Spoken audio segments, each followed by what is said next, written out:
Selamat sore Bu Diana, saya Mauricio Evanus Sumermotasoid dengan NIM 244005185 akan menjelaskan tentang pemberian hak tanggungan. Kita langsung saja masuk pada pengertian hak tanggungan. Yang pertama ada pengertian hak tanggungan.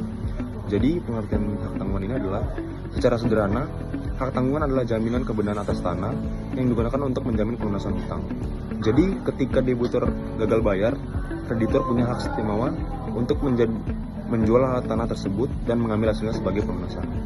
Pengertian resminya bisa kita lihat pada Undang-Undang Nomor 4 Tahun 1996 tentang hak tanggungan atas tanah beserta benda-benda yang berkaitan dengan tanah atau UUHT.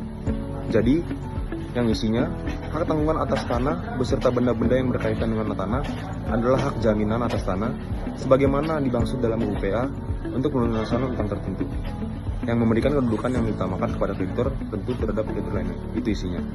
Jadi, dari definisi ini ada 4 unsur, yaitu yang pertama ada hak tanggungan adalah hak jaminan, dan yang kedua dikenakan pada hak atas tanah, dan yang ketiga untuk pelunasan utang tertentu, dan yang keempat memberikan kedudukan istimewa kepada kreditor tertentu. Jadi dengan kata lain, hak tanggungan memberikan jaminan kepastian hukum bagi kreditor agar tidak dirugikan jika debitur melakukan yang namanya one prestasi atau melanggar perjanjian. Dan berikutnya ada yang kedua, ada dasar hukum tanggungan. Yang pertama dasar hukumnya ada pada UU PA, Undang-Undang Pokok Agraria nomor 5 tahun 1960, khususnya di pasal 25 tentang hak milik. Dan yang kedua, pasal 33 tentang hak guna usaha. Dan yang ketiga, di pasal 39 tentang hak guna bangunan. Jadi pasal-pasal ini menyebutkan bahwa hak-hak tersebut bisa dijadikan jaminan utang dengan hak tanggungan. Dan yang kedua, ada di Undang-Undang Nomor 4 Tahun 1996 atau UUHT yang menjadi aturan khusus mengenai tata cara pembebanan hak tanggungan. Jadi sebelum UUHT lahir, sistem jaminan di Indonesia masih menggunakan sistem kolonial Belanda, yaitu yang pertama hipotek untuk tanah Eigendom, dan yang kedua ada kredit verben untuk tanah milik adat. UUHT lahir untuk menyederhanakan dan mempersatukan sistem jaminan tanah agar sesuai dengan hukum nasional Indonesia. Dan yang ketiga ada asas dan sifat hak tanggungan. Jadi ada beberapa asas penting dalam hak tanggungan. Yang pertama itu ada asas publisitas, yang kedua asas spesialitas, dan yang ketiga ada asas droit de preference, dan yang keempat ada asas droit de suite, yang kelima ada asas accessoire. Yang pertama, asas publisitas adalah yang artinya hak tanggungan harus didaftarkan di kantor pertanahan agar diketahui oleh publik dan memiliki kekuatan hukum. Dan yang kedua ada asas spesialitas. Jadi asas spesialitas ini dia menjamin utang tertentu dan objek tertentu, tidak bisa digunakan untuk semua utang. Dan yang ketiga, asas droit de preference, dia memberi hak didahulukan bagi kreditor pemegang hak tanggungan dibanding kreditor biasa. Dan yang keempat ada asas droit de suite, yaitu hak tanggungan yang mengikuti objeknya kemanapun berpindah tangan. Dan yang kelima ada asas aksesor, hak tanggungan bergantung pada perjanjian pokoknya atau utang. Jadi ketika utang sudah lunas, maka hak tanggungan juga hapus. Jadi sifatnya adalah yang pertama, bersifat kependaan atau in rem, bukan perorangan. Dan yang kedua, memberi hak eksekutorial langsung, artinya bisa dieksekusi tanpa perlu gugatan baru ke pengadilan. Nah selanjutnya, ada objek hak tanggungan. Jadi menurut pasal 4 ayat 1 di UUHT, objek hak tanggungan adalah hak atas tanah yang sebagaimana dimaksud dalam UU PA. Yang pertama, yaitu hak milik, dan yang kedua hak HGU atau hak guna usaha, dan yang ketiga hak guna bangunan, dan yang keempat ada hak pakai atas tanah negara yang dapat dipindahtangankan. Jadi syaratnya adalah yang pertama harus sudah terdaftar di kantor pertanahan, yang kedua dapat dipindahtangankan, dan yang ketiga dapat diberi nilai ekonomis. Jadi selain tanah, benda-benda yang melekat di atas tanah seperti bangunan, tanaman, dan hasil bumi juga dapat ikut dijaminkan, asalkan disebut tegas dalam akta hak tanggungan. Berikutnya, kita akan bahas subjek hak tanggungan. Jadi subjek hak tanggungan ada dua. Yang pertama itu ada pemberi hak tanggungan, yaitu pemilik tanah yang menjaminkan tanahnya untuk utang. Jadi bisa orang perorangan atau badan hukum. Misalnya, seseorang yang mengajukan kredit bank dengan jaminan tanahnya sendiri. Dan yang kedua, pemegang hak tanggungan. Pihak yang memberi pinjaman atau kredit, biasanya bank atau lembaga keuangan. Jadi, keduanya mengikatkan diri dalam akta pemberian hak tanggungan atau APHT yang dibuat oleh PPAT atau yang bisa disebut pejabat pembuat akta tanah. Selanjutnya kita akan membahas prosedur atau tahapan pemberian hak tanggungan. Ini bagian paling penting. Tahap yang pertama, adanya perjanjian pokok. Jadi, hak tanggungan tidak berdiri sendiri, tapi mengikuti perjanjian utang piutang. Contohnya, perjanjian kredit antara nasabah dan bank. Jadi, kalau tidak ada utang, maka tidak ada hak tanggungan. Sifatnya aksesor yang tadi kita sudah bahas. Dan yang kedua, pembuatan akta pemberian hak tanggungan. Jadi, di tahap kedua ini, setelah perjanjian pokok selesai, kedua pihak mendatangi PPAT untuk membuat APHT. Isinya adalah identitas pemberi dan pemegang hak tanggungan. Dan yang kedua, data sertifikat tanah yang dijaminkan. Dan yang ketiga, jumlah utang yang dijamin. Dan yang keempat, janji-janji para pihak kalau misalkan janji tidak memindahtanggalkan tanah tanpa izin kreditor. Tanggal penandatanganan APHT menjadi hari lahirnya hak tanggungan. Tetapi kekuatan hukumnya muncul setelah didaftarkan di BPN. Dan yang ketiga, ada pendaftaran ke kantor pertanahan. Jadi PPAT itu wajib menyerahkan berkas APHT ke kantor pertanahan paling lambat 7 hari kerja. Jadi BPN akan mencatat hak tanggungan dalam buku tanah, memberi catatan pada sertifikat hak atas tanah, dan menerbitkan sertifikat hak tanggungan atas nama kreditor. Jadi sertifikat inilah bukti sah kepemilikan hak tanggungan. Dan di bagian atasnya terdapat kalimat demi keadilan berdasarkan ketuhanan yang Maha Esa.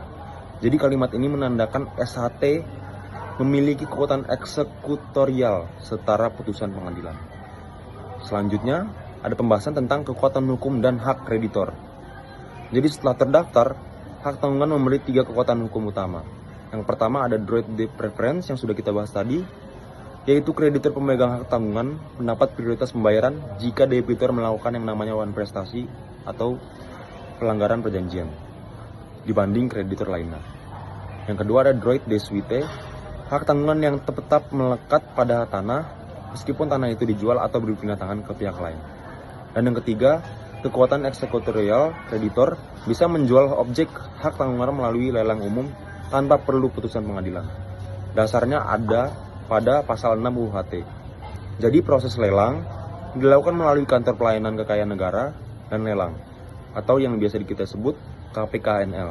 Dan hasilnya digunakan untuk melunasi hutang. Selanjutnya, kita akan membahas hak dan kewajiban para pihak. Jadi pemberian hak tanggungan untuk si debitor, yang pertama, dia berhak menggunakan tanahnya sebelum dieksekusi. Dan yang kedua, wajib menjaga nilai tanah dan tidak mengalihkan tanpa izin. Dan yang ketiga, wajib melunasi utang sesuai perjanjian. Jadi pemegang hak tanggungan untuk si kreditor, yang pertama berhak mendapat pelunasan lebih dulu jika debitur gagal bayar. Yang kedua, wajib memberikan surat pernyataan lunas jika utang sudah dibayar.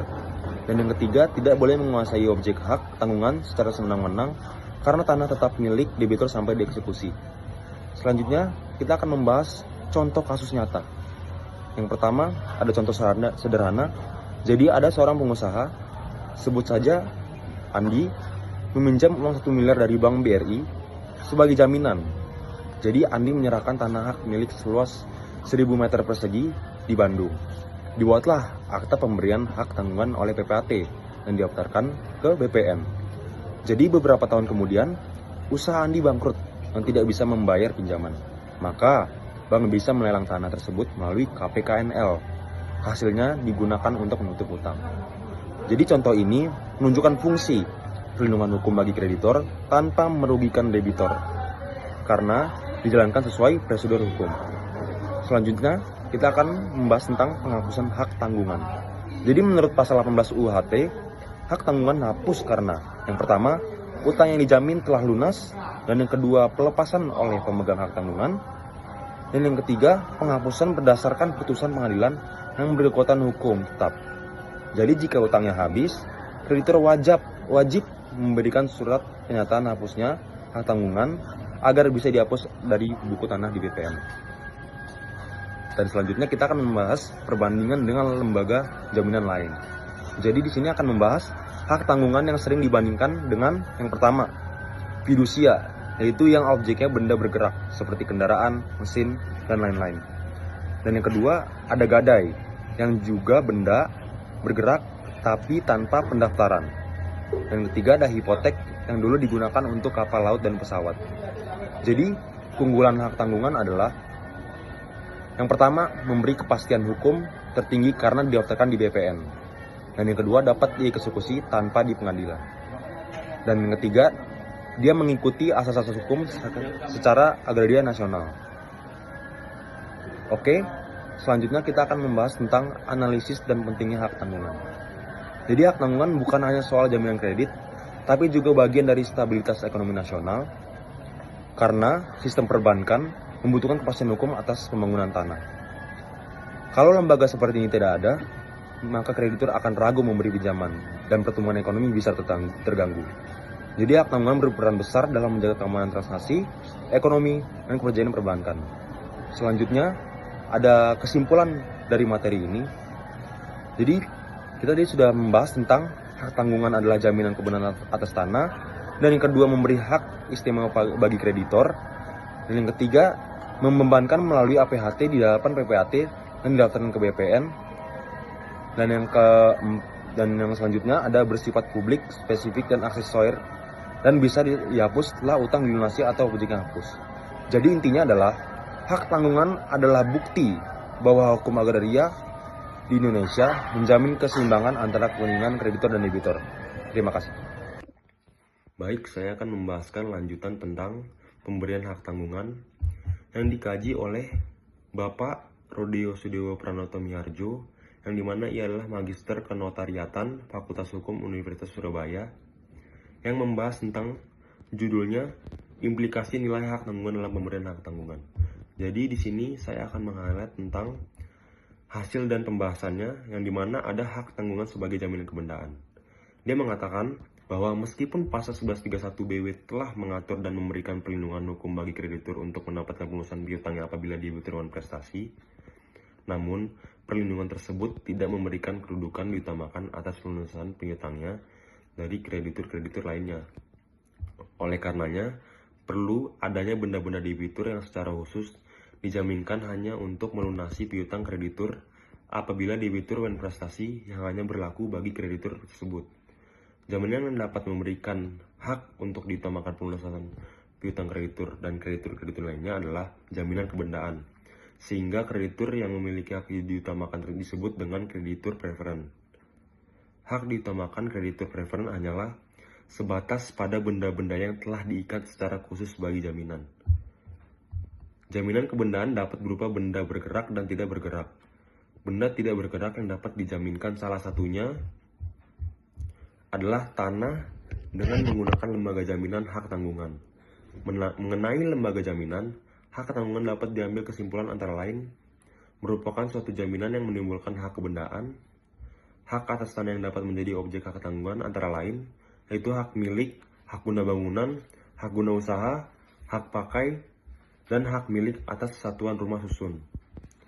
Berikut ada hak atas tanah yang dijaminkan adalah termasuk maupun tidak termasuk benda-benda yang ada di atasnya yang menjadi satu kesatuan. Selanjutnya adanya suatu utang tertentu. Dan juga ada pemegang hak tanggungan diutamakan pelunasan piutangnya daripada kreditur-kreditur lain. Jadi beberapa asas terkait dengan hak tanggungan sebagai satu-satunya lembaga jaminan hak atas tanah antara lain. Yang pertama ada droit de préférence, yang dimana itu ada di pasal 1 angka 1 Undang-Undang Nomor 4 Tahun 1996. Jadi isinya adalah kreditur pemegang hak tanggungan memiliki hak untuk mengambil terlebih dahulu atas pelunasan piutangnya dari hasil penjualan objek jaminan daripada kreditur yang lain.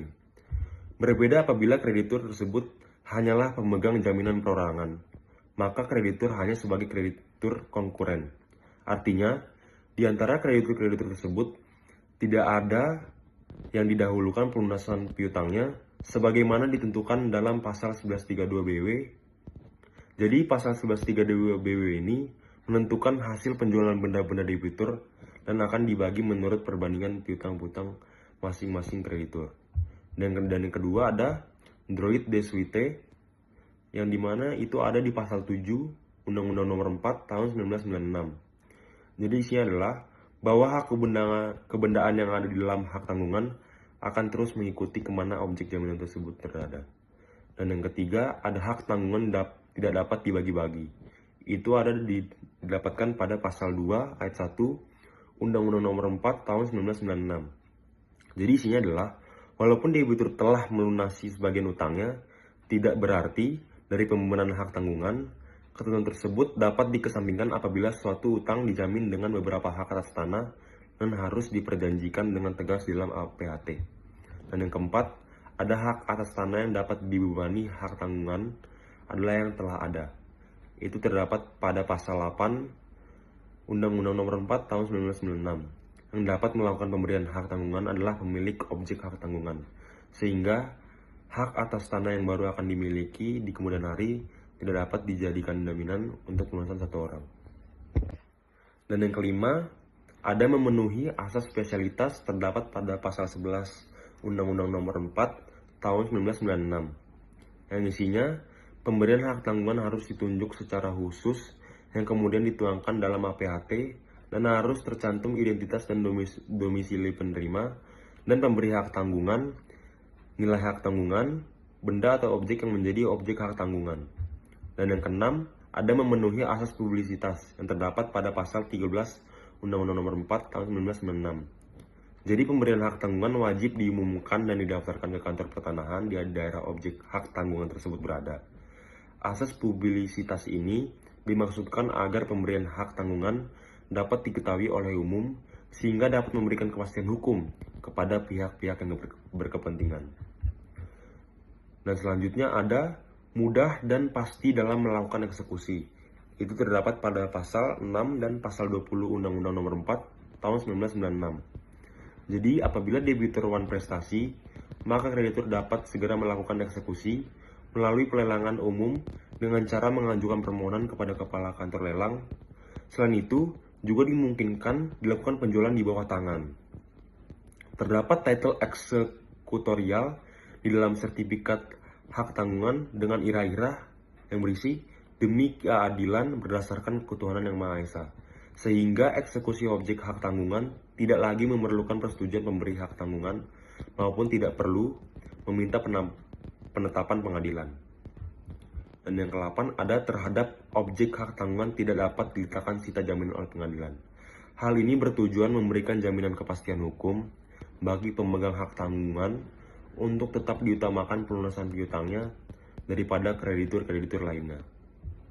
Selanjutnya, ada objek hak tanggungan yang tidak termasuk dalam buedel kepailitan.